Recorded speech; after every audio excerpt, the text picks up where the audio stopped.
करने जा रहे हैं chapter number 7 relating to management and administration का revision. Everyone has to take part in the revision process. This revision is for y'all.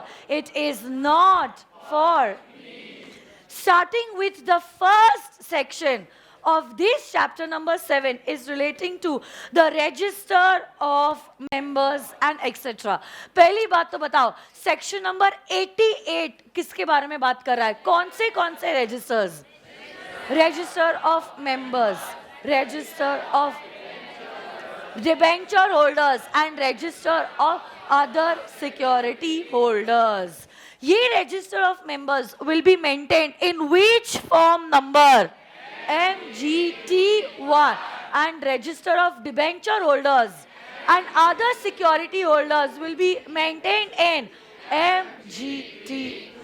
कोई भी entries register of members में आप डैश दिनों के अंदर अपडेट करोगे. 7 days from the approval of the board of directors. Where will you keep your register of members? At the company's register of. But अगर आप चाहो SR पास करने के बाद, can you keep it at a place other than the company's registered office? But this other place has to be within the local limits of the say city, town or village. या तो SR पास करके plus अगर आपके 110 से ज्यादा members उस शहर में रहते, क्या उस जगह पे भी आप आपके कंपनी का रजिस्टर ऑफ मेंबर्स रख सकते हो? कुछ पर्टिकुलर्स बता सकते हो क्या? रजिस्टर ऑफ मेंबर्स में क्या क्या लिखा होता है? Name, surname, age, address, PAN, सिन, कब मेंबर बने, कब मेंबर होना सीज हुए, क्या नॉमिनेशन किया है, अगर हाँ किसको नॉमिनी बनाया है. डिबेंचर होल्डर्स और सिक्योरिटी होल्डर्स का रजिस्टर का फॉर्म नंबर बताओ. MGT2. अगर आपकी कंपनी में लेस देन डैश मेंबर्स है, आपको इंडेक्स बनाने की जरूरत हाँ है ना? यस. अच्छा, अगर आपके कंपनी के आर्टिकल्स अथॉरिटी देते हैं और प्लस आपने आपके कंपनी के शेयर्स जो है बाहर देश में इशू किए हैं, can you maintain a foreign register? क्या आप अगर फॉरेन रजिस्टर मेंटेन करते हो, इस बारे में आरओसी को इंटीमेट करोगे? Form number MGT3 within 30 days of opening the foreign register. This foreign register will be deemed to be a part of the company's principal register of members. Yes or no guys? देखो, जो भी book आपके पास है उसी book को open करके आपको मेरे साथ रिवाइज करना है. If you all have the chart book, क्या बात है? Open your chart book, come to point 7.1, chart number 7.1. अगर चार्ट बुक नहीं है, it is okay, you all can open volume number 1B, your main text book. उसको देखते हुए आप रिवाइज करो. Why? I all know now, अभी आप लोग नए बच्चे नहीं हो. अगर कुछ भी आपको लग रहा है कि आप गलत जवाब दे रहे हो या आपको जवाब देते आ रहा नहीं है, ऐसे केस में मार्क दैट सेक्शन, ताकि घर पे जाके जब आप रिविजन करोगे एटलीस्ट यू शुड नो कि ये सेक्शन पे या ये पॉइंट पे ज्यादा फोकस करना है, या इसके ऊपर अगर ज्यादा फोकस ना भी किया, फास्ट ट्रैक मैनर में हम रिवीजन कर सकते हैं. इतना तो अब आपको करना ही पड़ेगा. बाकी रिवीजन मैं करवा रही हूँ, पास पेपर भी मैं करवा रही हूँ, बट आपकी क्या स्ट्रेंथ है या वीकनेस है ये मैं नहीं बता पाऊंगी. ये आपको खुद जज करना पड़ेगा इन दीज रिविजनरी सेशंस.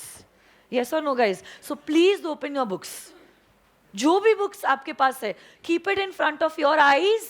बिगर देखे जवाब दो, बट अगर जवाब गलत आया है या आ रहा नहीं है, please mark that section over there so that you understand that we have to focus and give due weightage to that particular point और section as the case may be. Next, section number 89 किसके बारे में बात कर रहा है? बोलो. Declaration in respect of beneficial in. देखो, 99% केसेस में जो ओनर है वही क्या बेनिफिशियल ओनर भी है, बट कुछ 1% केस में ऐसा हो सकता है लीगल ओनर एक और बेनिफिशियल ओनर कोई और एक, हाँ या ना? ऐसे केस में क्या हमारे ये लीगल ओनर को कंपनी के पास कोई फॉर्म सबमिट करना होता है? रजिस्टर्ड ओनर सबमिट करेगा MGT4, बेनिफिशियल ओनर सबमिट करेगा MGT with in a period of 30। और जैसे ही कंपनी को ये फॉर्म मिल गए, कंपनी क्या ROC के पास सबमिट करेगी MGT with in a period of 30 days। Very good. Next section number 90 में कुछ अमेंडमेंट है, इसलिए बाद में किया जाएगा। सेक्शन नंबर 91, सेक्शन नंबर 91 कहता है, क्या कहता है सेक्शन नंबर 91? अगर आप चाहते हो, can you close your register of members, register of debenture holders और register of other security holders maximum dash number of days at one time? 30 days full year में।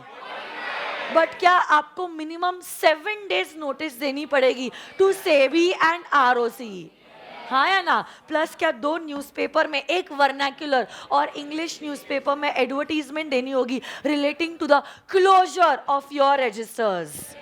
यस और नो गाइज? यस। फिर आप लोग जानते हो section number 92, very very very very very important, सबसे favourite section इस चैप्टर में। अगर इंस्टीट्यूट का कुछ होगा तो ये सेक्शन नंबर 92 का है। किसके बारे में बात कर रहा है 92? किसके बारे में? Annual returns. तो मुझे बताओ, सबसे पहली बात तो कौन किसको एनुअल रिटर्न सबमिट करता है? कंपनी ROC को। कितने दिनों के अंदर? 60 days। कहां से? From the conclusion of the अगर AGM हुई नहीं, लास्ट डे जब AGM होना चाहिए था, उसके 60 days के अंदर you will submit this form. बताओ, MGT, जो किसके बारे में बात कर रहा है? Annual return. क्या आप लोग मुझे बता सकते हो कौन सी 10 चीजें लिखी जाती है इन आर एनुअल रिटर्न? बोलो। कंपनी का registered office, principal business, holding, subsidiary, associate company, उसके बाद शेयर, डिबेंचर, अदर सिक्योरिटीज का होल्डिंग पैटर्न। अगर शेयर्स, डिबेंचर, सिक्योरिटी का होल्डिंग पैटर्न है, मतलब कौन कौन मेंबर है, कौन कौन डिबेंचर होल्डर है, कौन कौन सिक्योरिटी होल्डर है। अगर हमने शेयर्स, डिबेंचर और सिक्योरिटी होल्डर के बारे में जाना है, क्या हम कंपनी के promoter, director, key managerial person के बारे में इंफॉर्मेशन देंगे?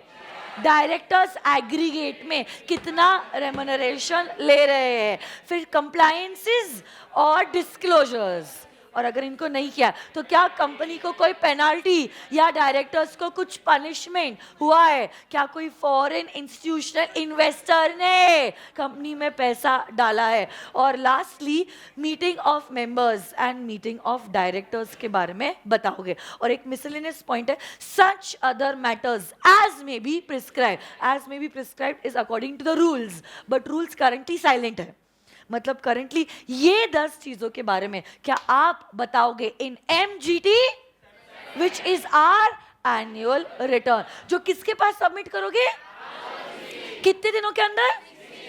60 days from conclusion of AGM. और अगर कोई कारण की वजह से AGM नहीं हो पाए, 60 days from the last day on which the AGM should have been कन। Very very very very very important, who signs the annual report along with a company का कंपनी सेक्रेटरी नहीं है, director along with company secretary in. But अगर आपकी OPC है, अगर आपकी small company है, अगर आपकी प्राइवेट कंपनी है which is a startup, then who will sign? Company secretary नहीं है, director of that particular company. कुछ बड़ी कंपनीज है जिनको एनुअल रिपोर्ट को सर्टिफाई करना जरूरी होता है, लिस्टेड कंपनी, ऐसी कंपनी जिसका paid up share capital is 10 CR और मोर देन 10 CR, या ऐसी कंपनी जिसका टर्नओवर 50 CR या उससे ज्यादा है, ऐसी कंपनी को क्या एनुअल रिपोर्ट सर्टिफाई करना पड़ेगा? MGT 8 में कौन सर्टिफाई करेगा? Company secretary in practice. और रिसेंटली हमने कहा है इसी चीज को आपको वेबसाइट पे भी शो करना होगा, हाँ या ना? नेक्स्ट सेक्शन, वेरी खुश, 93 तो है ही नहीं, हाँ या ना? तो इसलिए ये चार्ट बुक में भी नहीं है because it has been deleted. Section 94, हाँ ये भी इंपॉर्टेंट है, place of keeping and inspecting the registers. Tell me, every register, every return, where will you keep it? But अगर आपने SR पास किया है और आपके 1/10 से ज्यादा मेंबर्स वहां पे रहते हैं, आप ये रजिस्टर्स या रिटर्न्स को क्या उस जगह पे भी रख सकते हो? 4 लोग हैं जो फ्री ऑफ कॉस्ट, मुफ्त में रजिस्टर्स को इंस्पेक्ट कर सकते हैं। कौन से ये 4 लोग? Members, debenture holders, security holders and beneficial owners. Directors free of cost inspect नहीं कर सकते। इंस्पेक्शन मेंबर्स के लिए फ्री है, बट अगर वो कॉपीज चाहते हैं उनको कुछ पैसा, नॉट एक्सीडिंग ₹10 पर पेज, क्या कंपनी को देके वो एक्सट्रैक्ट्स भी ले सकते हैं। Register of members and foreign register will be maintained जब तक है जान, मतलब सदियों सदियों तक, युगों युगों तक, जब तक है कंपनी तब तक है ये रजिस्टर्स, हाँ या ना? बट आपके बाकी के जो रजिस्टर्स है, डिबेंचर्स का, सिक्योरिटी होल्डर्स का, will be maintain for a period of 8 years from redemption of these debentures. और जो भी आप रिटर्न्स और डॉक्यूमेंट्स फाइल करते हो वो भी you will maintain for a period of 8 years from the date you have submitted to the ROC। 95 के बारे में आप जानते हो, 95 टॉक्स अबाउट कि ये जो रजिस्टर्स होते हैं is just a prima facie evidence. Prima facie मतलब on the face, not conclusive, final the end नहीं है, it is only a prima facie evidence, हाँ या ना? फिर ये जो requisites ऑफ वैलिड मीटिंग है ना, ये मैं रिवाइज करती हूँ through the chart that we have drawn in our books. ये जो पापा चार्ट है उससे फटाफट रिवाइज हो जाएगा। इट इज ओके, आपकी नोटबुक में है ये सब कुछ, आप पिच पिच मत करो। और अगर नोटबुक नहीं दिमाग में तो है ना, बस फिर come on tell me, who is the proper authority to call for a meeting? The board of director. तो क्या कोई सिंगल डायरेक्टर के पास पावर है? बट अगर डायरेक्टर चाहे, क्या अपना ये पावर किसी और को डेलीगेट कर सकता है?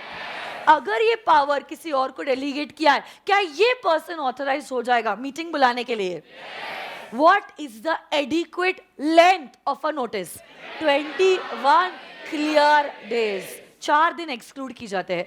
Date of dispatch, date of meet, 2 days for transmission. Section 8 company को कितने क्लियर डेज? 14 clear days. अब अगर आपने नोटिस को ईमेल से भेजा है तब सिर्फ 2 ही दिन एक्सक्लूड करोगे, date of dispatch and date of meet. अगर आप चाहो, can you have a shorter length of the notice? Shorter length के लिए कितने लोगों का कंसेंट लगेगा? अब 1 मिनट, इतना आसान नहीं है। अगर आपकी मीटिंग है एक AGM, not less then 95% of the number of equity share holders other than EGM है, company is having share capital, you will require the consent of majority equity shareholders holding at least 95% of the capital. But if the company does not have share capital, people having at least 95% of the voting power, इनका consent अगर मिला, क्या आपकी length shorter भी हो सकती है? Then your shorter length will be condoned, it will be forgiven. Next, content बताओ मीटिंग का, डे, प्लेस, आर, एजेंडा। वापस से, डे, नोटिस किन किन लोगों को दी जाती है? ईच एंड एवरी मेंबर अगर मर गया है, इंसॉल्वेंट हो गया है, तो साथ ही साथ ऑडिटर, साथ ही साथ अगर डेलिब्रेट ओमिशन था, मीटिंग के प्रोसीडिंग्स का क्या होगा? But accidental omission not invalid. क्या बोलोगे? Not invalid. क्या बात है? Tell me what is the quorum required in case of a private company? 2 members personally present. Public company 5, 50, 30, depending upon the number of members. So if the number of members is up to 1000, more than 1 up to 5000, and more than 5000, are proxies counted for quorum purpose? Are representatives counted for quorum purpose? Next point आप लोग मुझे बताओगे, quorum कब तक present होना चाहिए? Within the first half an hour of the meeting. अगर within first half an hour meeting में quorum present नहीं है, the meeting will get adjourned. meeting में भी quorum नहीं आया, members present will be considered as. But now इसका एक exception है. If it is a meeting called by the requisitionist or quora, the meeting shall stand dissolved. Yes or no guys? अच्छा, proxy को appoint करने का form number बताओ. MGT. Company के पास कितने घंटे पहले डिपॉजिट होगा? Very good, 48 hours. क्या बात है? 48 before the commencement of the meeting. आप आर्टिकल्स में 48 से ज्यादा नहीं लिख सकते हो. अगर ज्यादा भी लिखा क्या माना जाएगा? आपने 48 आवर्स ही लिखा है, हाँ या ना? अच्छा, एक चीज बताओ, proxy forms deposited with the company क्या मेंबर इंस्पेक्ट कर सकता है? उसको कितने डेज प्रायर नोटिस देना होगा? 3 days प्रायर नोटिस. इंस्पेक्शन कब से शुरू कर सकता है? 24 hours बिफोर द कमेंसमेंट. कब तक कर सकता है? Till the conclusion of the meeting. Next point आप लोग मुझे बताओ, मेंबर भी गया, प्रॉक्सी भी गया, मेंबर ने भी वोट किया, प्रॉक्सी ने भी वोट किया, किसका वोट वैलिड होगा? मेंबर का वोट वैलिड हो, बिकॉज प्रॉक्सी का रेवोकेशन हो जाएगा, इसीलिए उसका वोट वैलिड नहीं होगा. नेक्स्ट, प्रॉक्सी 1, प्रॉक्सी 2, पहला और लेटर प्रॉक्सी. 1 भी गया, 2 भी गया. 1 ने भी वोट किया, 2 ने भी वोट किया. Proxy 2, appointment of later proxy will act as revocation of prior proxy, provided proxy 2 का appointment should be valid. हाँ या ना? उसके बाद और एक चीज मुझे बताओ, are representatives counted for quorum purpose? Can one person represent the president also, governor also, some corporation also, some other company also? तब उसको कोरम में एक नहीं 4 मानेंगे. 112 और 113 है ये, हाँ या ना? एक ही मेंबर था, प्रेफरेंस शेयर होल्डर, वही आया, उसने ही रेजोल्यूशन पुट अप किए, उसने ही वोट कर लिया. क्या मीटिंग वैलिड है? यस, यस, क्योंकि मेंबर एक ही था. बट वो 50 प्रेफरेंस शेयर होल्डर के केस में एक अकेला आया अपने बिहाफ पे एंड 49 के बिहाफ पे एज प्रॉक्सीज. ऐसी मीटिंग वैलिड नहीं होगी. यस और नो गाइस? बोलो ना. मुझे बताओ, कब ऑर्डिनरी रेजोल्यूशन पास होता है? When the votes in favor are greater than the votes against the resolution. क्या ऑर्डिनरी रेजोल्यूशन के वक्त चेयरमैन का वोट इस्तेमाल किया जाएगा? हाँ या ना? स्पेशल रेजोल्यूशन कब पास होता है? When the votes in are not less 3 times the votes against the resolution. Can a proxy speak in the meeting? No. Can he vote by show of hands? No. Can he demand for a poll? Yes. Can he vote by way of a poll? Yes. Can he be the chairman? No. Very good. One person can be the proxy for how many people? 50 people. Yes or no guys? Next point है, क्या है next point? Voting show off hands का principal क्या है? 1 member 1. पोल का क्या है? 1 share 1. Postal ballot के बारे में मुझे बताओ। आज के ज़माने में अमेंडमेंट के बाद आप लोग जानते हो ये 10 चीज़ों के लिए कंपल्सरी आपको वोटिंग लेना है थ्रू अ पोस्टल बैलेट, या तो फिर अगर पोस्टल बैलेट नहीं, EGM with the facility of E vote. कौन से है ये 10 चीजें जहां पे आप एसआर या ओआर एज द केस में भी पास करोगे थ्रू अ पोस्टल बैलेट? बोलो।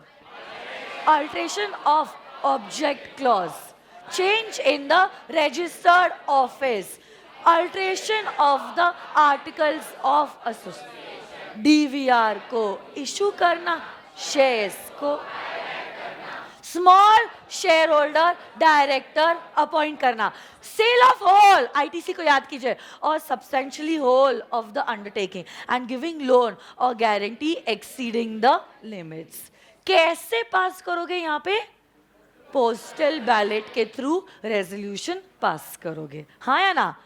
ई वोटिंग की facility every company which is a listed company, या तो every company which has more than 1000 members has to provide the facility of e-voting। क्या एक portal create किया जाएगा?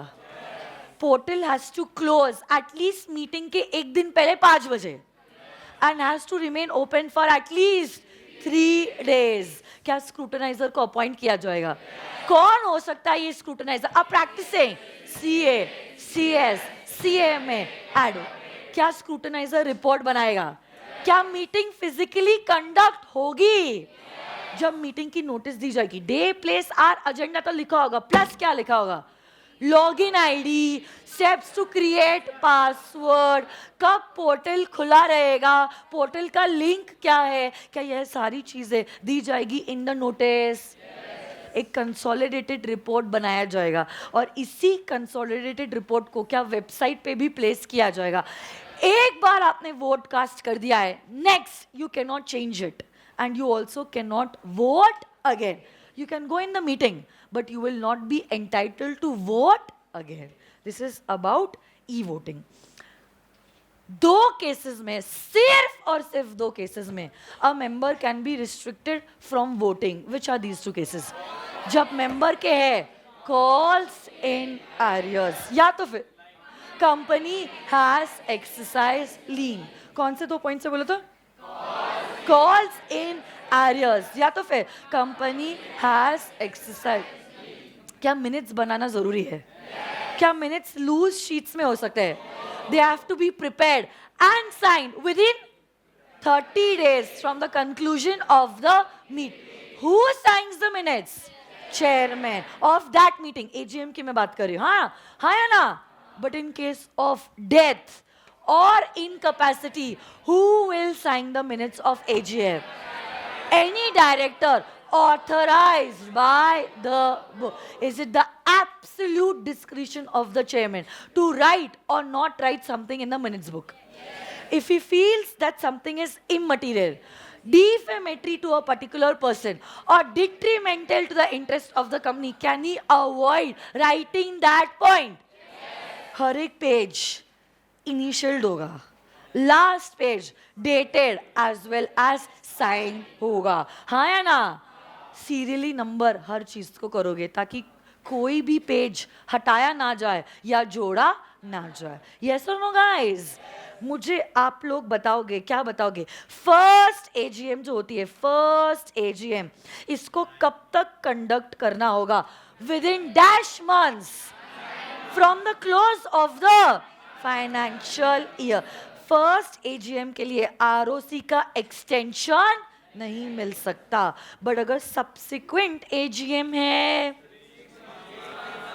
3 डेट्स के अर्लीस्ट डेट तक आपको कंडक्ट करना होगा आपका एजीएम। पहला with in 6 months from the close of the financial year. The gap between 2 AGM shall not be more than 15 and there should be 1 AGM at least in 1 calendar year. अगर आपको possible नहीं हो रहा है, ROC can give an extension of 3 months for conducting your subsequent AGM. EGM क्या directors खुद बुला सकते हैं? क्या वो बुला सकते हैं on the requisition of the requisitionist? Requisitionist कितने होने चाहिए? कम से कम holding at least how much? 1/10 of the capital. और अगर capital नहीं है 1/10 of the voting power. 21 days बाद और 45 days के within directors meeting को बुलाएंगे. बट अगर डायरेक्टर्स ने मीटिंग नहीं बुलाया 3 months from the depositing the requisition, क्या मेंबर्स खुद मीटिंग बुला सकते हैं? हाँ या ना? Yes. This is all about the chapter of meeting. अब हमेशा की तरह हम लोग क्या करेंगे? पास्ट एग्जामिनेशन पेपर्स पे जाएंगे, देखेंगे ये एक चैप्टर, एक लौता चैप्टर आपको कितने मार्क्स देगा. Let's see. Come on. तो आप लोग जानते हो कहाँ जाएंगे? ICI.org. BOS knowledge portal, intermediate course, corporate and other laws, question papers. पहले मई 18 देखते हैं. 2 ही पेपर्स है क्योंकि इंटर का कोर्स 2018 में इंट्रोड्यूस किया गया था. मीटिंग का अगर कुछ क्वेश्चन होगा प्लीज मुझे रोकना, अगर मुझे नहीं दिखा तो. स्मॉल कंपनी हो गया, ये डिविडेंड CSR सर पढ़ाएंगे. ये क्या है? Pintu ABC, Indian contract act है, जनरल क्लॉजेस एक्ट है, डिविडेंड है, स्वप्निल सर पढ़ाएंगे. सेक्शन 8 ऑलरेडी हो गया हमारा. 6 marks. 6 marks. As per the provisions of the Companies Act 2013, every company is required to file with the ROC annual return as prescribed under section 92 in MGT 7. Explain the particulars required to be contained in it. 6 mark का सवाल है. बताओ क्या particulars लिखे होते हैं MGT 7 में? Come on, tell me यार. Principal business, registered office, holding, subsidiary, associate, shares, debenture, other security का शेयर होल्डिंग पैटर्न. अगर इनका पैटर्न है तो कौन कौन है? मेंबर. कौन कौन है? डायरेक्टर. सॉरी, कौन कौन है? Debenture holders. और कौन कौन है? Security holders. अगर हमने मेंबर, डायरेक्टर, डिबेंचर होल्डर के बारे में जाना है, हम डायरेक्टर्स, प्रमोटर, की मैनेजरल पर्सन के बारे में भी जानेंगे, प्लस उनका aggregate revenue, compliances, penalties, punishment, foreign institutional investment, members की मीटिंग, डायरेक्टर्स की meeting and such other particulars as may be prescribed. Yes, I told you all. रुको, 6 मार्क का ये सवाल है और एक 4 मार्क का 92 के ऊपर ही है. एक ही पेपर में, एक ही सेक्शन के ऊपर देखो कितने सवाल है. 6 mark. Into your pockets. I think you all should be able to give the answer. Check NI का है. NI अंडरराइटिंग कमीशन हमने डिस्कस किया था. कुछ गया क्या क्वेश्चन? क्या कैसे लिखेंगे? डायरेक्टली 1 2 3 4 5 6 7 8 9 10. इसमें कुछ फैक्ट्स, एनालिसिस, रेफरेंस, कंक्लूजन देने की जरूरत ही नहीं है.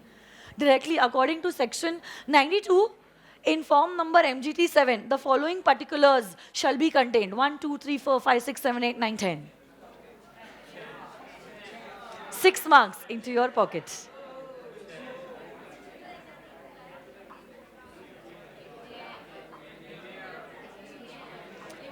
Bazaar Limited called its AGM in order to lay down the financial statements for shareholders approval. तो आप लोग जानते हो अड्डा का एक ए है to consider and adopt the financial statements.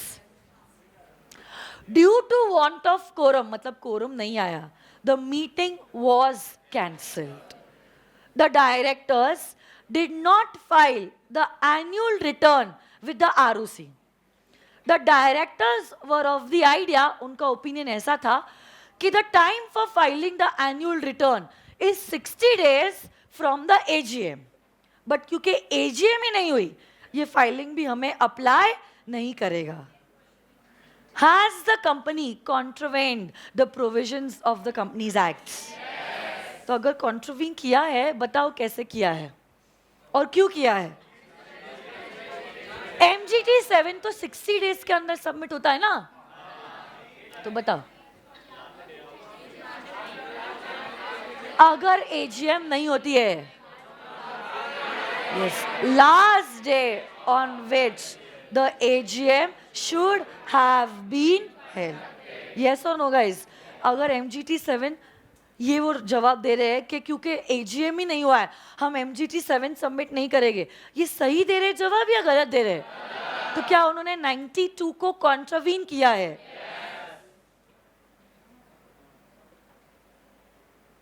Companies act का ही है ना, ये क्या है? ट्रांसफर का है ना, ट्रांसफर ऑफ शेयर्स. बायबैक हुआ है, बायबैक. हाँ है. 5 मार्क का सवाल देखो ना, 5 मार्क का क्या सवाल है. मेसर्स टेक्नो लिमिटेड देख रहे हो क्या आप लोग?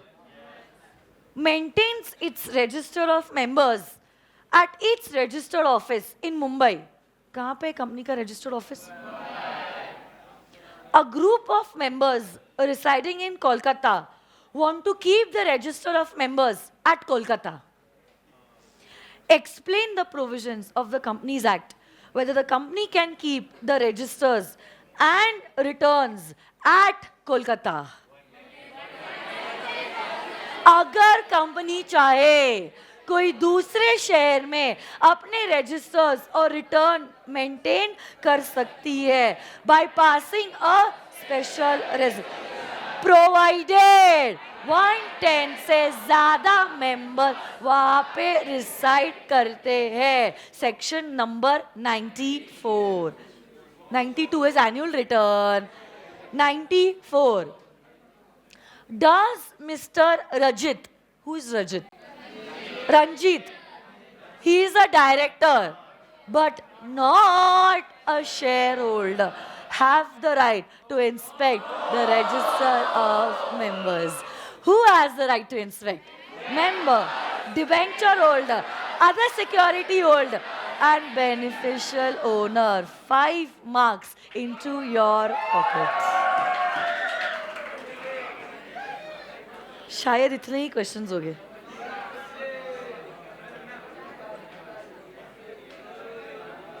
यस तो एक बार जोरदार तालियां आप सब लोगों के लिए.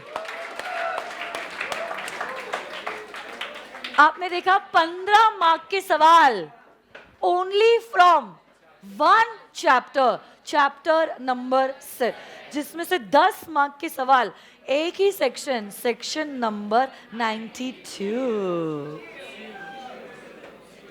और एक क्वेश्चन पेपर देख ले.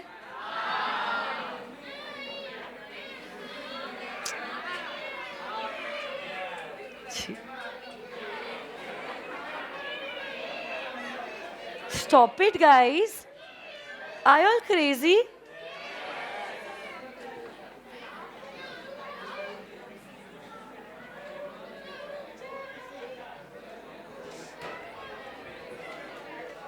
क्वेश्चन पेपर डाउनलोड हो रहा है, 2 मिनट रुक जाइए.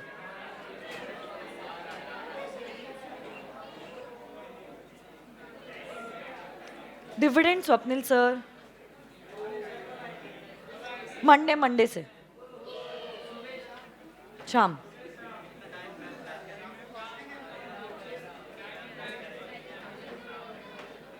अरे मुझे बोलो ना, कुछ रह तो नहीं गया ना. ऑडिट से related provision Swapnil sir. Stop it guys. आप अगर नहीं चाहते हो मैं छोड़ देती हूँ क्लास. ठीक है फिर. ये देखो आया 4 मार्क का सवाल आया. KMN Limited scheduled its AGM to be held on 11th March at 11 AM. कितने बजे मीटिंग? कौन से दिन को? 11 मार्च. Company has 900 members. KMN Limited. What is the quorum? How come 5? Public company है, up to 1000 members. Quorum required will be very good. On 11th March, the following persons are present at 11:30. 11:30 मतलब आधे घंटे तक. P1, P2, P3 are shareholders. कितने count हो गए? 3 अलग अलग लोन, 3 कोरम के लिए काउंट हो गए. P4 is representing ABC. Representative is considered as a member personally present. कितने लोग हो गए? P5 representing DEF. P6, P7. Examine whether quorum is present. कितने चाहिए? कितने हैं? क्वेश्चन खत्म नहीं हुआ है अभी तक. 4 क्वेश्चन है, एक मार्क, एक ही मार्क मिला है अभी तक तो. What will be your answer if P4 representing ABC Limited reached after 11:30? No, then he will not be counted for quorum. तो फिर quorum 4 ही है. चाहिए 5 है 4. क्या मीटिंग adjourn हो जाएगी? In case of lack of quorum, क्या हो जाएगा? मीटिंग adjourn हो जाएगी. और अगर adjourn मीटिंग में भी quorum नहीं हुआ, members present will be considered as quorum. तो ऐसे करके 4 पॉइंट्स इंस्टीट्यूट ने पूछ लिए और ये चारों पॉइंट्स के एक मार्क्स इंस्टीट्यूट दे देगा. क्या आपको ये सवाल का जवाब देने आया? 4 marks into your pockets.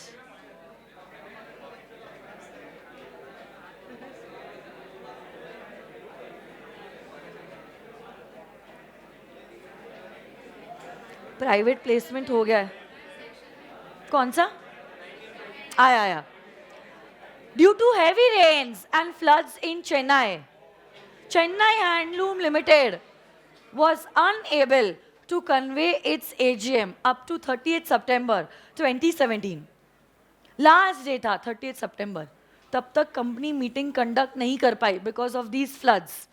The company has not filed the annual financial statements or the annual return, as the directors are of the view that since the AGM did not take place, the period of 60 days for filing the annual return is not applicable and there is no contravention in section 92. Discuss whether contention of directors is correct. तो क्या return file करना चाहिए था? तो 60 days कहाँ से लोगे? Last day on which the AGM should have. Yes or no, guys? देखो मैंने आपको कहा ना, section 92 is the favorite section of ICAI. शायद इतने ही questions है इस chapter में से.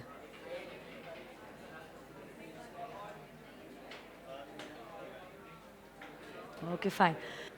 Okay, come on. We are going to revise section number 43 से लेकर section number 72 chapter number 4 of the companies act 2013. आप लोग जानते हो जैसे प्रीवियस रिवीजन भी हुआ था, आपकी जिम्मेदारी होगी to keep your books in front of yourselves. मेरे साथ साथ आपको जवाब देना होगा. अगर जवाब नहीं आ रहा है please mark it in your books. अगर आपको लग रहा है आपका जवाब गलत था, आप लिख दीजिए कि मेरा जवाब गलत था. तो आपको वापस से ये सेक्शन को थॉरली पढ़ना होगा ताकि घर पे जब आप सेल्फ स्टडी करोगे यू नो कौन से सेक्शंस पे ज़्यादा समय डालना है और कौन से सेक्शंस पे कम समय आपको डालना है. सबसे पहले ये चैप्टर की शुरुआत होती है with section number 43. Section 43 it talks about the kinds of share capital. Shares के कितने काइंड्स होते हैं? क्या आप बता सकते हो 2 काइंड्स कौन से? Equity shares, preference. जो शेयर्स इक्विटी नहीं है वो प्रेफरेंस है. तो प्रेफरेंस शेयर्स को दी जाती है 2 प्रेफरेंशियल राइट्स. कौन सी 2 प्रेफरेंशियल राइट्स है? Payment of dividend and repayment of capital. क्या प्रेफरेंस शेयर्स कन्वर्टेबल हो सकते हैं? Non convertible, cumulative, non cumulative, participating, non participating, redeemable, irredeemable. Preference shares compulsorily have to be redeemed within a period of But certain cases में it can also go up to 30 year. But 21st year से कम you have to redeem 10% of the value of debentures. Equity shares में भी क्या DVR हो सकते हैं? अगर company DVR issue करना चाहती है, क्या डीवीआर से रिलेटेड रूल्स कंप्लाई करने पड़ेंगे? पहली बात तो क्या आर्टिकल्स में अथॉरिटी होना जरूरी है? डीवीआर इशू करने के लिए रेजोल्यूशन कौन सा है? Very good, ordinary resolution.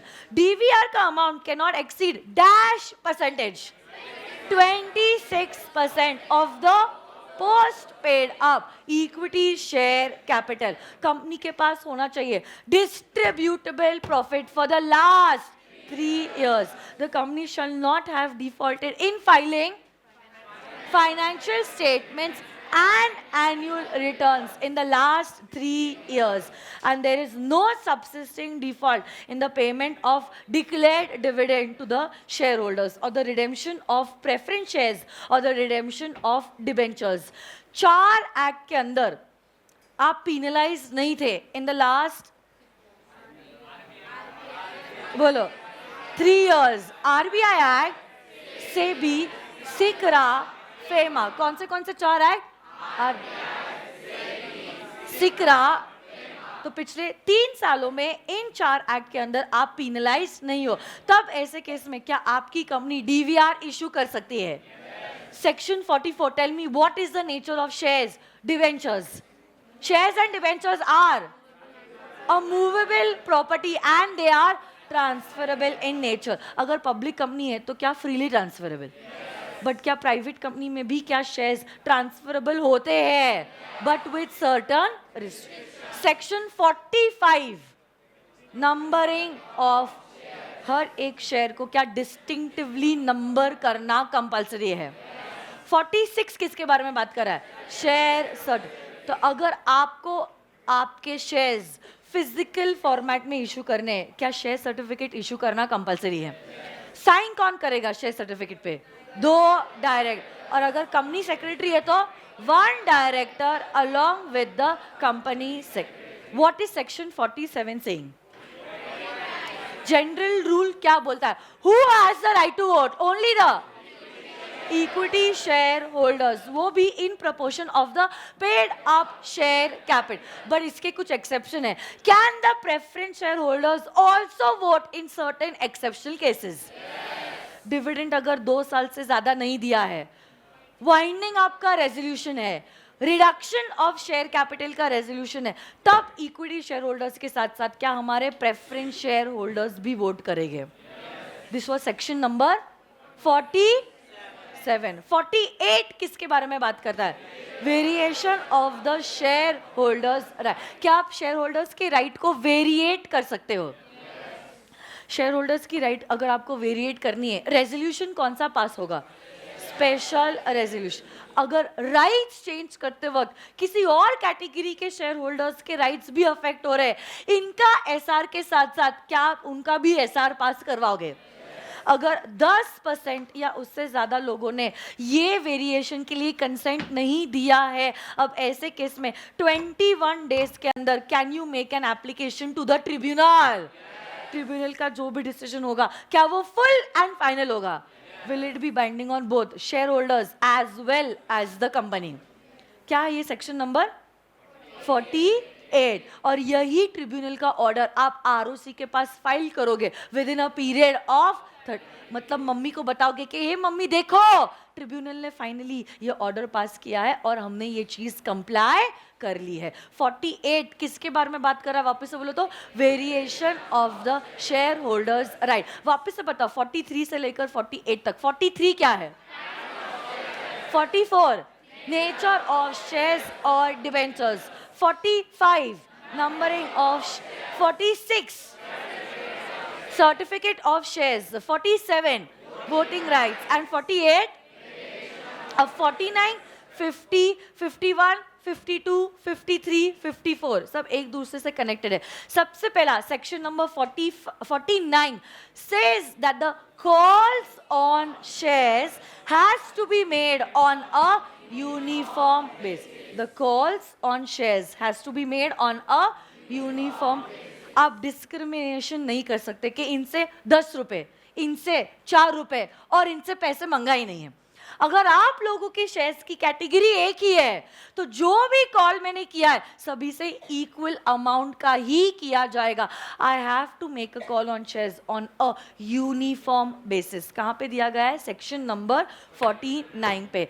Section number 50 बताती है अगर कंपनी चाहे can it accept calls in advance. Calls in advance पे क्या एक्स्ट्रा वोटिंग मिलेगा? बट क्या एक्स्ट्रा डिविडेंड मिल सकता है? ये कॉल्स इन एडवांस पे अगर आर्टिकल्स ऑथराइज करे can you get interest? Interest maximum up to 12% per annum. Life time में आपको ये पैसा नहीं दिया जाएगा। सिर्फ और सिर्फ this money will be return to you during the, वो भी after making the payment to the creditors but before making the payment to our preference share holders. 51 कहता है कि जब कभी भी डिविडेंड दिया जाएगा will be paid according to the paid up amount on the shares. Can you issue shares at par? Can you issue shares at a premium? अगर shares premium पे आपने इशू किए, प्रीमियम का amount will be credited to which account? Securities premium account. Securities premium account balance can be utilised for 5 purposes. Memory technique बताइए। Preliminary bonus shares, discount पे या premium पे buy back करूं। वापस से बोलो तो, प्रिलिमिनरी बोनस शेयर्स, प्रिलिमिनरी इस फॉर, बोनस शेयर्स इस फॉर, फिर उसके बाद डिस्काउंट इस for, discount on issue of shares और प्रीमियम इस फॉर, एंड बाय बैक इस फॉर। पर अगर आपकी कंपनी कवर्ड है under section 133 you can use SP account only for 3 purposes और ये है bonus shares, buy back and discount on issue of shares और नेक्स्ट सेक्शन नंबर 53 बात करा can a company issue shares at a discount. General rule बोलो, a company is prohibited to issue shares at a discount। But जहाँ पे एक side पे discount पे आप कंपनी शेयर्स इशू नहीं कर सकती, इसके 2 एक्सेप्शंस है, अमेंडमेंट है इसमें, है ना। एक स्वेट इक्विटी शेयर्स और दूसरा है through a strategic debt restructuring scheme regulated by the RBI. तब क्या कंपनी डिस्काउंट पे शेयर्स इशू कर सकती है? तो 54 जो 53 का एक्सेप्शन है, स्वेट इक्विटी शेयर्स। क्या सभी डायरेक्टर्स और सभी एम्प्लॉयज को स्वेट इक्विटी शेयर्स मिलते हैं?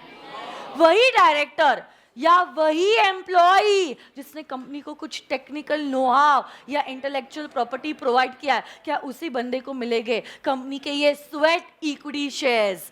Can a company issue sweat equity shares at a discount? But sweat equity share issue करते वक्त आप रेजोल्यूशन कौन सा पास करोगे? Special resolution. प्लस आप एक्सप्लेनेटरी स्टेटमेंट में 5 चीजें लिखोगे। कौन सी है ये 5 चीजें? शेयर्स किसको दे रहे हो, क्यों दे रहे हो, कितने शेयर्स दे रहे हो, क्या प्राइस पे दे रहे हो और मार्केट का प्राइस क्या है। हाँ या ना? पक्का? तो बताइए मुझे सेक्शन नंबर 49 क्या है? Calls has to be made on a uniform base. 50 क्या बात करता है? Calls in advance. 51 डिविडेंड कौन से अमाउंट पे दिया जाएगा? Paid up amount. 52 issue of shares at a, 53 issue of shares at a, and 53 का एक्सेप्शन स्वेट इक्विटी। 55 किसके बारे में बात कर रहा है? Issue as well as redemption of preference share। क्या preference shares compulsory have to be redeemed within a period of 20 years? but 20 years से exceeding का भी redemption का term हो सकता है in case of infrastructure project companies provided 10% redemption हो रहा है from the 21st year। अच्छा, tell me the 2 sources of redeeming your preference shares। face value का अमाउंट आप 2 सोर्सेस से ले सकते हो। फ्रेश इशू ऑफ शेयर्स या तो आउट ऑफ प्रॉफिट्स। प्रॉफिट से अगर आप पैसे ले रहे हो equivalent amount will be transfer to CRR. capital redemption reserve account. CRR can be utilized only for one purpose, and that is issuance of fully paid up bonus share. Can you redeem your preference shares at a premium? Premium का amount दो sources से utilise हो सकता है. कौन से दो sources है?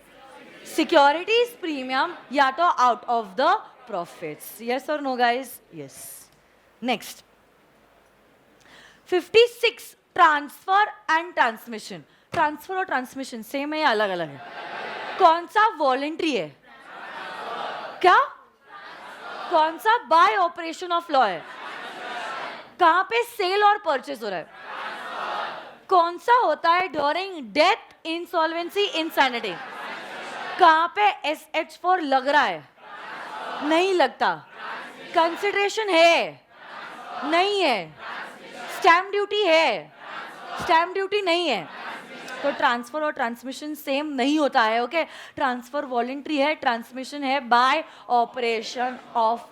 तो you have to be very careful. अगर ऐसा कोई केस है कि एक्स की डेथ हो गई, अब क्या होगा? तो अब शेयर्स विल बी ट्रांसफर्ड ना, ट्रांसमिटेड टू द नॉमिनी. और अगर नॉमिनी नहीं है तो लीगल है. हाँ है ना? 57 punishment for personation of share holder. ये आपका होमवर्क है. 58 very very very very very important. Refusal of registration and appeal against the same. इसके लिए मैंने एक पीपीटी भी बनाया था, आपको याद है क्या? वो पीपीटी निकालती हूं मैं, क्योंकि रिवाइज करने के लिए बहुत आसान हो जाएगा पीपीटी के साथ.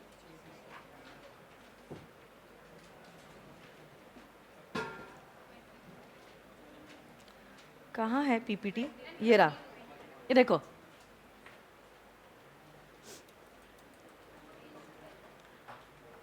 पहली बात तो सुनो ना मेरी बात. ये सारे sections are they only applicable in case of physical shares. अरे डीमटेरियलाइज फॉर्मेट में अगर शेयर्स है तो ये प्रोसीजर थोड़ी ना आप कंप्लाई करोगे. फिजिकल शेयर्स मतलब अगर मटेरियल शेयर्स है तो ही ये प्रोसीजर आप कंप्लाई करोगे ना. हाँ या ना? तो देखो, ये मिस्टर एक्स गया कंपनी के पास टू रजिस्टर ट्रांसफर और ट्रांसमिशन एज द केस में भी. कंपनी ने उसके ट्रांसफर या ट्रांसमिशन को रजिस्टर करने से रिफ्यूज कर दिया. अगर कंपनी किसी के भी ट्रांसफर या ट्रांसमिशन को रजिस्टर करने से रिफ्यूज करती है, company has to send a notice. किसको भेजेगी नोटिस? ट्रांसफर और as well as the transfer. इसी नोटिस में क्या लिखा होता है? रीजंस के क्यों कंपनी ने रिफ्यूज किया है. और यही नोटिस कंपनी कितने दिनों के अंदर देगी? 30 डेज के अंदर. बट अगर मिस्टर एक्स को लगे कि वाहियात ग्राउंड्स पे कंपनी ने हमारे ट्रांसफर को रजिस्टर करने से रिफ्यूज किया, क्या एक्स अपील कर सकता है? किसको अपील कर सकता है? NCLT को. ट्रिब्यूनल इनकी बातों को सुनेगा. अगर लगेगा इनका क्लेम बेसलेस है, रिजेक्ट कर देगा. अगर लगे नहीं इनका क्लेम सही है, tribunal will direct the company to register this transfer और ट्रांसमिशन. और इसी पर्टिकुलर डायरेक्शन को कंपनी को कितने दिनों के अंदर कंप्लाई करना होगा? With in a period of. But पते की बात तो ये है, जब एक्स अपील करने गया ट्रिब्यूनल के पास, उसके पास कितना समय था ट्रिब्यूनल के पास जाने के लिए? नोटिस मिली है? नोटिस नहीं मिली है. Private public, private public, 30, 60, 60, 90. तो अगर सपोज नोटिस मिली है और कंपनी प्राइवेट कंपनी है, कितने दिन? नोटिस मिली है, कंपनी पब्लिक है, ये 30, 60 is from the date of receipt of notice of refusal. But अगर नोटिस दी नहीं है कंपनी ने, प्राइवेट कंपनी है 60, पब्लिक कंपनी है, ये 60 और 90 days is from the date of submission of transfer और ट्रांसमिशन की डीड. ये कौन सा सेक्शन है? Section number 58. Mark this section, very very very very very important. 59 अगला ही सेक्शन है जो बात करता है about rectification of the register of members. बिना कारण आपका नाम डाला है, बिना कारण आपका नाम हटाया है, या अननेसेसरी डिले हो रहा है आपका नाम रजिस्टर ऑफ मेंबर्स में एंटर करने में, ऐसे केस में क्या आप ट्रिब्यूनल को अपील कर सकते हो? ट्रिब्यूनल आपकी बातें सुनेगा। अगर आपका अपील बेसलेस लगेगा, डिसमिस कर देगा आपका अपील। अगर लग रहा है नहीं नहीं आपके अपील में दम है, ऐसे केस में वो कंपनी को ऑर्डर करेगा कि ट्रांसफर या ट्रांसमिशन, ऐड या ओमिट, जो भी गलत हुआ है अपनी गलती को सुधार लो। गलती को सुधारना मतलब ही ROM, रजिस्टर ऑफ मेंबर्स को रेक्टिफाई कर लो। यही ऑर्डर कंपनी को कंप्लाई करना होगा with in a period of 10 days। Yes और नो गाइस? ये कौन सा सेक्शन था? 50। वापस से मुझे बताओ, 56 क्या था? Transfer and transmission.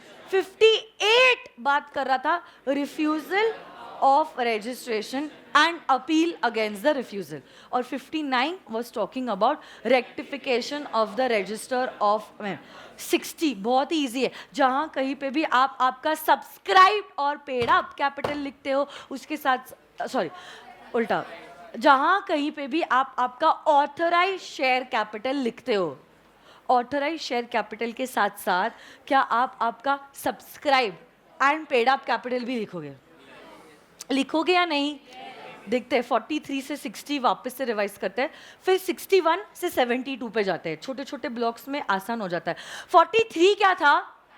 Kinds of shares. कितने काइंड्स है? Equity and preference. 44 क्या था? नेचर ऑफ शेयर्स और डिबेंचर्स। शेयर्स और डिबेंचर्स का नेचर कैसा होता है? Movable as well as trans. 45 कहता है every share has to be distinctively number. 46 बात करता है शेयर सर्टिफिकेट के बारे में। 47 बात करता है वोटिंग। जनरल रूल कहता है only the equity share holders are allowed to vote, but exception आप जानते हो, कभी कभार प्रेफरेंस शेयर होल्डर्स भी वोट कर सकते हैं। डिविडेंड अगर 2 साल या उससे ज्यादा नहीं मिला है, वाइंडिंग अप का रेजोल्यूशन है, या रिडक्शन ऑफ शेयर कैपिटल का रेजोल्यूशन है, इक्विटी शेयर्स के साथ साथ क्या प्रेफरेंस शेयर होल्डर्स भी वोट करेंगे? 48 बात कर रहा है variation of the share holders rights. क्या शेयर होल्डर्स के राइट वेरिएट हो सकते हैं? SR पास करोगे। 10% से ज्यादा लोग अगर डिसेंड कर रहे हैं 21 डेज के अंदर ट्रिब्यूनल के पास अपील कर सकते हो। ट्रिब्यूनल का डिसीजन फुल एंड फाइनल रहेगा। जो भी डिसीजन ट्रिब्यूनल लेती है वो डिसीजन आप ROC के पास फाइल करोगे with in a period of 30 days। This was section number 48। 49 बात करता है जब कभी भी आप शेयर्स पे कॉल करते हो, this call has to be made on a uniform base. Discrimination आप नहीं कर सकते। 50 कहता है अगर आप चाहो can you accept calls in advance. 51 बात करता है, क्या बात करता है 51? डिविडेंड का amount will be paid on the paid up amount on the shares. 52 issue of shares at a premium. 53 issue of shares at a discount. 54 sweat equity share. 55 issue and redemption of preference share. 56 transfer and transfer. 58 company ने refusal कर दिया है transfer या transmission को register करने के लिए। तो अब आपके पास क्या सारे अपील है और कितने दिनों के अंदर जाओगे, वो 58 में लिखा है। और 59 बताता है rectification of the register of members. और 60 कहता है जहां कहीं पे भी आपने लिखा है ऑथराइज्ड शेयर कैपिटल, उसके साथ साथ क्या आप लिखोगे subscribe as well as paid up capital. 61 तो मैंने आपको पहले ही पढ़ा दिया था चैप्टर नंबर 2 में।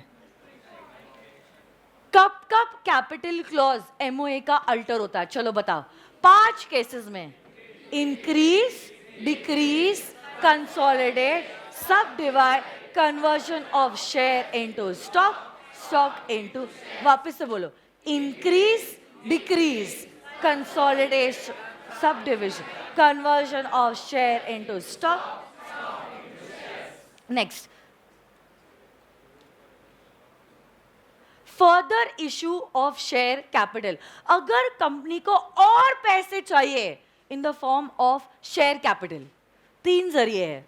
1, it has to go to its existing equity shareholders. 2, it will go to existing employees. And 3, ना ही existing shareholders, ना ही employees, तो फिर अदर्स। अगर एग्जिस्टिंग शेयर होल्डर्स के पास जा रही है, इसको हम क्या कहते हैं? Right issue. क्या कहते हैं? क्या कहते हैं? राइट इशू में एवरी मेंबर के पास 3 चॉइस है. 1, to subscribe the right shares. 2, to renounce the right shares. And 3, to do nothing. ना सब्सक्राइब किया ना रिनाउंस किया तो ऑटोमेटिकली आपका राइट क्या लैप्स हो जाएगा. आपको नोटिस देनी पड़ती है for a period of not less than 15 days up to 30 days.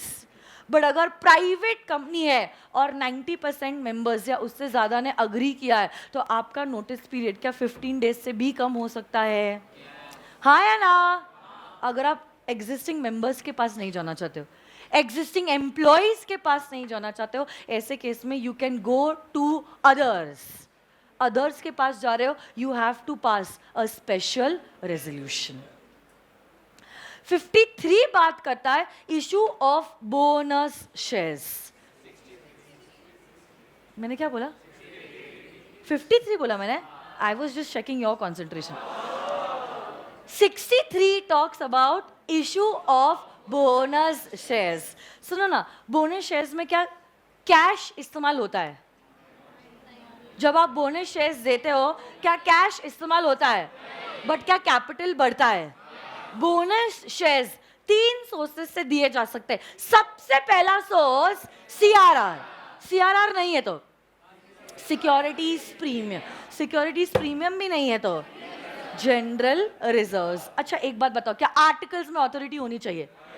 याद रखना, बोनस इशू के लिए रेजोल्यूशन कौन सा है? Ordinary resolution. कौन सा है? कोई भी डिफॉल्ट अगर आपने किया है डिपॉजिट्स के रिडेम्पशन पे, डिपॉजिट्स के इंटरेस्ट पे, कोई डिबेंचर्स के रिडेम्पशन पे या डिबेंचर्स के इंटरेस्ट पे, या एम्प्लॉयज का कोई भी स्टैट्यूटरी ड्यू आपने नहीं दिया है, तब ऐसे केस में आप बोनस इशू ऑफ शेयर्स नहीं कर सकते. हाँ या ना. 64, 65 बहुत इजी है. 66 पे आ जाओ. Reduction of share capital. Reduction of share capital, वो कैपिटल को कम करना जो कंपनी बुला सकती है या कंपनी ने बुला लिया है. आप ट्रिब्यूनल के पास एप्लीकेशन लेके जाओगे. हाँ या ना.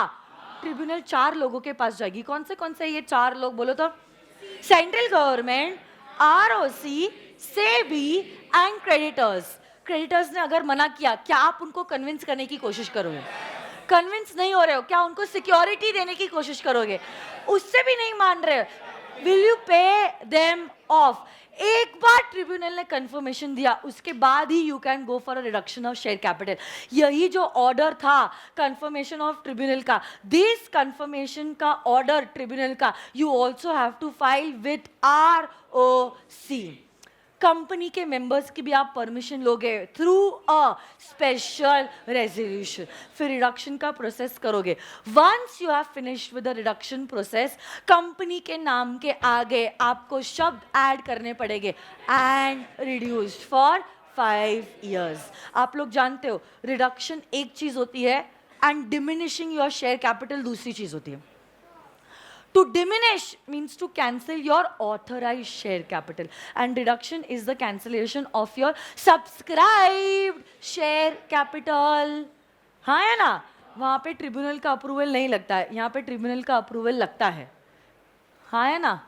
यस और नो? पक्का 100%.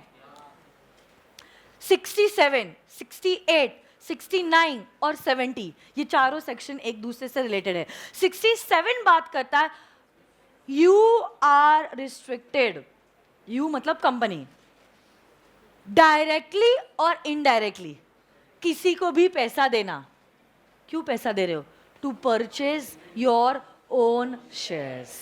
ना डायरेक्टली ना इनडायरेक्टली आप किसी को भी पैसा दे सकते हो आपके खुद के कंपनी के शेयर्स खरीदने के लिए. बट जब ये जनरल रूल लिखा गया था, इसी जनरल रूल के नीचे क्या कुछ एक्सेप्शंस थे? अगर आपकी कंपनी है एक बैंकिंग कंपनी, कैसी कंपनी है? You can give finance to purchase your own shares. फिर उसके साथ साथ स्पेशल रेजोल्यूशन पास हुआ था और कोई स्कीम के तहत एम्प्लॉइज को शेयर्स दिए जा रहे हैं थ्रू अ ट्रस्टी. क्या ये भी चीज अलाउड है? तीसरा एक्सेप्शन था, आपने किसी एम्प्लॉय को पैसे दिए हैं लोन के रूप में which is not exceeding how many month salary. ये पैसे, ये लोन आपने एम्प्लॉय को क्यों दिया है? कंपनी के शेयर्स खरीदने के लिए. बट अगर उसकी सैलरी 6 मंथ से कम है, क्या आप फंड्स दे सकते हो? 6 मंथ्स की सैलरी से कम है लोन का अमाउंट, तो क्या आप फाइनेंस दे सकते हो? अगर उससे ज्यादा है, नहीं दे सकते, तो क्या सेक्शन कॉन्ट्रवीन होगा और आपको पेनल्टी लगेगी? हाँ या ना? 68 बात कर रहा है बायबैक. बायबैक के बारे में पहली बात तो बताओ, डायरेक्टर्स अगर बायबैक करना चाहते, कल ही हुआ था, डायरेक्टर्स अगर बायबैक करना चाहते, मैक्सिमम कितना अमाउंट का बायबैक पॉसिबल है? Very good. 10% of what? Paid up equity share capital plus free reserves. कितना है बोलो तो? सब लोग बोलो बोलो बोलो. This revision is for you, it is not for. बोलो मुझे, डायरेक्टर्स अगर बायबैक करना चाहते कितना बायबैक कर सकते हैं? 10% किसका? Paid up equity share capital plus free reserve. इससे ज्यादा का अगर बायबैक करना है, क्या जनरल मीटिंग में एसआर पास करना पड़ेगा? एसआर पास हो गया, क्या कंपनी पूरा बायबैक कर पाएगी? कितना कर पाएगी? 25% of what? Paid up capital plus free reserve. But एक फाइनेंशियल ईयर में आप बायबैक कितने से ज्यादा नहीं कर सकते? 25% of the paid up equity share capital. अच्छा, debt equity ratio after the buyback shall not be more than 2:1. Physically, securities have to be destroyed within a period of 7 days. Same class of shares cannot be issued within a period of 6 months. Tell me the 3 sources of buyback. Securities premium account, free reserves, and proceeds of fresh issue of shares. Free reserves या security premium से अगर buyback किया जा रहा है, क्या equivalent amount CRR में transfer होगा? ये सेक्शन 69 में लिखा है. और यही पैसा इस्तेमाल किया जाएगा only for one purpose, and that is issuance off fully paid up. Section 70 बात करता है अबाउट कब बायबैक. सॉरी, 69 बाकी है क्या मेरा? 70, 69 हो गया. 70 बात करता है कब company is prohibited from going for a buyback. कब कब कंपनी बायबैक नहीं कर सकती है? कब कब कंपनी बायबैक नहीं कर सकती है? पहली बात तो, it can not go for a buyback through it's subsidiary company. It can not go for a buyback through any investment company. It cannot go for a buyback if there is any default in payment of deposits, interest, repayment of debentures, interest, redemption of preference shares or dividend, and repayment of loan or it interest thereof. But अब देखो, सुनो ना मेरी बात, अगर ये default आपने make good कर लिया है, अगर ये डिफॉल्ट आपने मेक गुड कर लिया है और 3 साल मेक गुड करके हो गए हैं, तब ऐसे केस में company is allowed to go for a buyback. Yes और नो गाइस? और लास्ट 2 सेक्शंस फिर खत्म है chapter number 4, debentures and nomination. Debenture own funds है या लोन फंड्स है? डिबेंचर होल्डर्स ओनर्स या क्रेडिटर्स? अच्छा, शेयर होल्डर्स और डिबेंचर होल्डर्स का डिफरेंस. पहली बात तो बता, डिविडेंड किसको है? इंटरेस्ट किसको है? किसका रेट ऑफ रिटर्न फिक्स्ड है? फ्लक्चुएटिंग है? किसको वोटिंग राइट मिलती है? नहीं मिलती है. वाइंडिंग अप में प्रायोरिटी किसको है? किसको बाद में है? कौन से कन्वर्टेबल हो सकते हैं, कौन से कन्वर्टेबल नहीं होते? क्या डिबेंचर्स रिडीमेबल हो सकते हैं? क्या डिबेंचर्स सिक्योर्ड हो सकते हैं? बट क्या शेयर सिक्योर्ड होते हैं? क्या डिबेंचर होल्डर्स को वोटिंग का अधिकार मिलता है?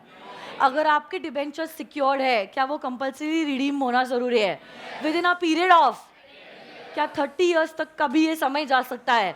अगर आपकी कंपनी इंफ्रास्ट्रक्चर कंपनी है, इंफ्रास्ट्रक्चर फाइनेंस कंपनी है, अब ऐसे केस में क्या 30 इयर्स तक के भी डिबेंचर्स आपकी कंपनी इशू कर सकती है? क्या डीआरआर क्रिएट करना कंपल्सरी है? अगर आपकी कंपनी है a financial institution regulated by RBI, आप डीआरआर कितना % क्रिएट करोगे? Nil. It is a banking company. NBFC public issue 25%. Very good. Private issue? But आप 1 भी नहीं हो, 2 भी नहीं हो, 3 भी नहीं हो, then you will be covered in point 4 others. Others के केस में चाहे पब्लिक इशू है, चाहे प्राइवेट, चाहे कंपनी लिस्टेड है, चाहे अनलिस्टेड है, डीआरआर कितना %? 25% of what? Total outstanding value of the debentures. Debenture trustee कौन कौन नहीं हो सकता है? Share holder, creditor, debtor, guarantor, promoter, director, key managerial person, employ of this company का सब्सिडरी का, दिस कंपनी का एसोसिएट कंपनी. फिर promoter, director, key managerial person का रिलेटिव. क्या आपको रिलेटिव का चेहरा याद आ रहा है? और लास्ट पॉइंट है आपका और कंपनी का पिक्यूनरी रिलेशनशिप है. कितने अमाउंट का?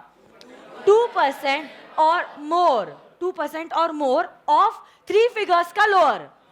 Gross turnover, total income 50 lakh rupees. ये पिक्यूनरी रिलेशनशिप इस साल का नहीं है, इस साल या पिछले 2 तब भी आप डिबेंचर ट्रस्टी नहीं बन सकते. कौन सी कंपनी को डिबेंचर ट्रस्टी अपॉइंट करना कंपल्सरी है?